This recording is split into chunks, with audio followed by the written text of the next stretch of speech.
This is a quick video explaining some keywords for Strand 2 in the Junior Cycle Business Studies curriculum. Strand 2 is all about enterprise.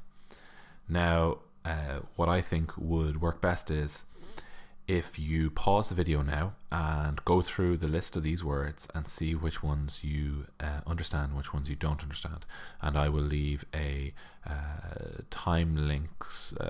list of time links in the description, so you can click ahead to the ones you don't understand, so you don't have to watch through the whole video.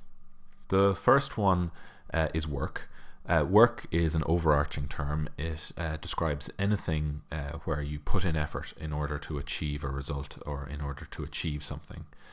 It can cover many different things. Unpaid work, well, as the title says, you're working for no payment. So you're doing something for yourself or your family, like cleaning, cooking, or doing homework. Volunteering is like unpaid work because you are doing work and it's not paid, but you're doing it for the benefit of your community or society.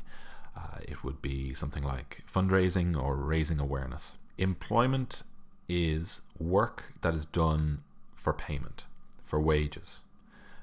Teaching, being a farmer, a policeman, a banker, a bus driver, a businessman. These are all types of employment. So you are working for payment. An employee is a person who works for someone in order to be paid a wage. So the teacher works for the state, waiters or a chef work for a restaurant owner or a manager, the policemen work for a state, bankers work for a bank. An employer, also known as a boss, is someone who pays people to work for them. Here I've used Alan Sugar from The Apprentice. Now, if you're self-employed, you're working for yourself. You are your own boss. Public sector. So when you are an employee, you are usually working in the public sector or the private sector. People who work in the public sector are employed by the state, and taxes are used to pay their wages. Characteristics usually are the jobs are safer, you're less likely to be fired. You usually have a better pension, but the wages can be lower sometimes. Whereas the private sector, you're working for a private company that is working usually either for profit. It can also be a non-profit, but your wages will not be paid usually by the state. So you could be working for Google or for Shell. You could be working for FedEx. You could be working for Coca-Cola. The jobs tend to be less secure. You could lose your job if the economy had any problems, but the wages can be higher if you work hard and you are lucky. So it's a higher risk but higher reward. Labor force. Now this is used to describe all the people who are available to work. So it doesn't include children or pensioners or people who are too sick to work. Unemployment. This is when people are available to work but cannot get a job. Now there are many different types of unemployment and it happens for different reasons, and we'll be looking at that in this strand. So organisational structure. Every business or organisation has a structure. So they have a set outline of responsibility.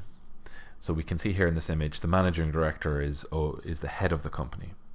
Then he or she has 4 different directors underneath them, each in charge of specific things. And then below them, they have different managers, supervisors. This is a very simple model, but bigger companies would have much bigger layouts. Whereas in a small company, you might have a boss, 2 or 3 employees, and that's it. Industrial relations. Now this refers to a relationship between an employer and an employee. Sometimes the government is involved and sometimes trade unions are involved. Trade unions, these are organizations created by workers, usually by employees, to protect employee rights or workers' rights. They group together, workers group together and have one voice, and therefore they have more power. These images are just different logos of different trade unions in Ireland. Now, a shop steward. This is the name of the person who is a representative of a union in a workplace. So it's usually a worker in a workplace who is representing the union. So if the workers have beef or grief and they need relief, they will talk to their union shop steward, who will contact the union and will represent them. Now, strike. There are many different types of strike, but essentially a strike is where workers stop working as a form of protest. It's usually over wages or working conditions. There are, as I said, different types of strikes. This one here, you can see teachers striking over equal pay for equal work. There are certain professions that are not supposed to go on strike, such as the Gardaí.